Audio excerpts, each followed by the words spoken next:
আসসালামু আলাইকুম। আশা করছি সবাই ভালো আছেন। আলহামদুলিল্লাহ আমরা বেশ ভালো আছি। দেখতে দেখতে নতুন আরও একটি দিন কিন্তু চলে গেল আমাদের জীবন থেকে। তো নতুন আরও একটি ভিডিও নিয়ে আসলাম আপনাদের জন্য। তো আজকের ভিডিওতে যা যা আছে আশা করছি শুরু থেকে শেষ পর্যন্ত দেখলে ভালো লাগবে। বেশ কিছু পেঁয়াজ এনেছে, ঢেলে নিলাম, আর আগের কিছু পেঁয়াজ ছিল সেগুলো আলাদাভাবে রেখে দিলাম। আর কিছু লেবু, শসা এনেছে লাউ শাক দিয়ে মাছের মাথা দিয়ে রান্না করব।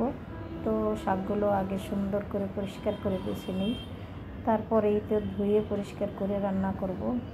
এক এক করে পাতা ছিঁড়ে কিন্তু আমি প্রত্যেকটা পাতা সুন্দরভাবে দেখে পরিষ্কার করে নিয়েছি। আর পাতার ভিতরে শিরের সাথে কিছু আঁশ থাকে, সেই আঁশগুলো ফেলে দিলে ভালো হয়, তো আমিও সেইভাবে ফেলে দিলাম।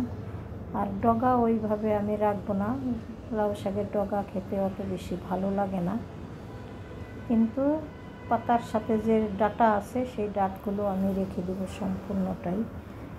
আর এই কাজগুলো কিন্তু শুরু করে দিয়েছি, কিন্তু ঘরের কোনো কাজই এখন পর্যন্ত সারা হয়নি। ভাবছি আগে শাকটা বেছে রেখে তারপরে হলো ঘর বাড়ি গুছিয়ে নিব।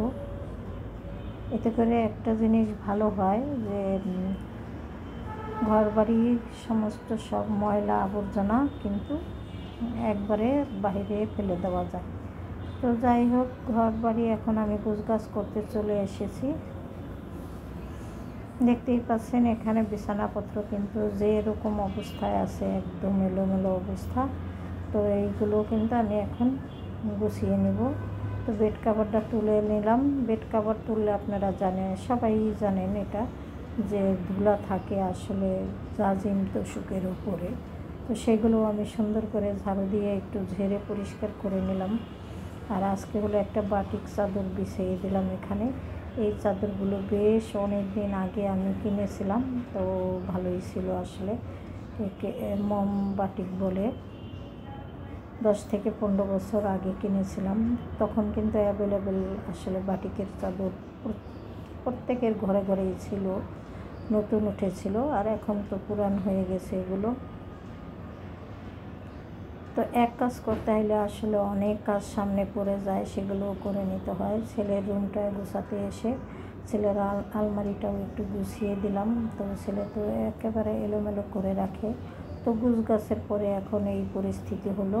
যাই হোক, যখনই আমি কাজকর্ম কিছুক্ষণ সারার পরে মনে হলো একটু শরবত বানিয়ে খেয়ে নিই। প্রচণ্ড গরম পড়েছে, তো সবাই মিলে খাবো। তো এখন কিন্তু লেবুর শরবত অনেকেই খেতে চায় না, কারণ লেবুতে প্রায় লোকেরই গ্যাস হয়ে থাকে, আমাদেরও সেই অবস্থা। তারপরেও যেহেতু প্রচুর গরম পড়েছে, কী আর করার, একটু লেবু শরবত বানিয়ে খেলাম। এদিকে রান্না করতে চলে এসেছি, তার আগে কুটে বেছে সমস্ত সব কিছু পরিপাটি করে নিয়েছি।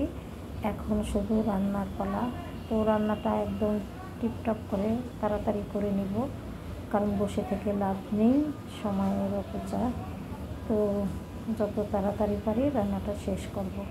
এখানে কয়েক পিস বাইম মাছ ছিল, হালকা একটু ঝোল করলাম, কারণ বাইম মাছ ভুনা করেছিলাম, সেটাও ভালো লাগেনি আমাদের কাছে। আর এখন আলু দিয়ে রান্না করছি, তাই বা কতটুকু ভালো লাগবে জানি না, কারণ যে জিনিস খাই না সেটা যত ভালোই হোক না কেন আমরা আসলে খেতে পারি না।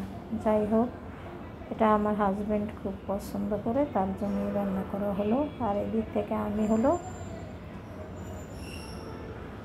লাউ শাকটা রান্না করব মাছের মাথা দিয়ে। তো আজকের রান্নাবান্না একেবারেই সিম্পল, কিন্তু সবাই কতটুকু খাবে আমি জানি না, তারপরও রান্না করে রাখলাম। এই তো ডাঁটাগুলো আগে দিয়ে দিলাম সিদ্ধ করার জন্য, যাতে করে শাকের সাথে শাকটা ভালোভাবে সিদ্ধ হয়ে যায় পরে দিলে, এবং সবুজ শাক যেন সবুজই থাকে। তো আমার মনে হয় শাক না দিলেই ভালো হতো, শুধু ডাঁটা দিয়েই রান্না করে নিলে বেশি ভালো হতো। তো সামান্য কিছু শাক দিয়েও দিলাম, কিন্তু পরবর্তীতে মনে হচ্ছিল শাকগুলো না দিলেই ভালো হতো। তো যেহেতু শাক দিয়ে রান্না করে খাবো ইচ্ছা করেছিল, তো শাক তো দিয়ে দিলাম। তো রান্নাবান্না দুপুরে শেষ, এখন খাওয়া দাওয়ার পালা। তো সবাই খেতে বসে গিয়েছে, ডাইনিংয়ে সবাইকে খাবার দিয়ে দিলাম। তারপরে খাওয়া দাওয়া করে রেস্ট নিয়েছি কিছুক্ষণ। এখন চলে আসলাম প্লেট বাটিগুলো ধুয়ে নেওয়ার জন্য। আর এইভাবে কিন্তু দিনের ভিতরে 3 থেকে 4 প্লেট বাটি ধুয়ে নিতে হয়, অত তো আর শেয়ার করা যায় না। অন্তত পক্ষে একবার আপনাদের সাথে শেয়ার করি, কারণ এটাও আমার ডেলি রুটিনের ভিতরেই পড়ে। সেই কারণে একবার অন্তত দেখানোর চেষ্টা করি। যাই হোক, সবাই দেখবেন ছোটোখাটো কাজগুলো ভালোবেসে, আশা করছি। তো আজকের ভিডিওতে যদি ভুল ত্রুটি হয়ে থাকে ক্ষমা সুন্দর দৃষ্টিতে দেখবেন। সেই সাথে লাইক, কমেন্ট, শেয়ার করে দিবেন, সাবস্ক্রাইব করে আমার পাশে থাকবেন, আশা করছি।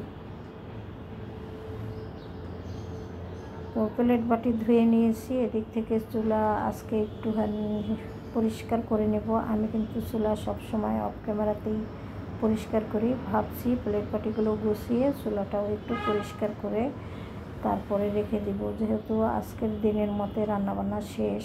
তো মোটামুটিভাবে একটু পরিষ্কার করে রাখলে ভালো হয়।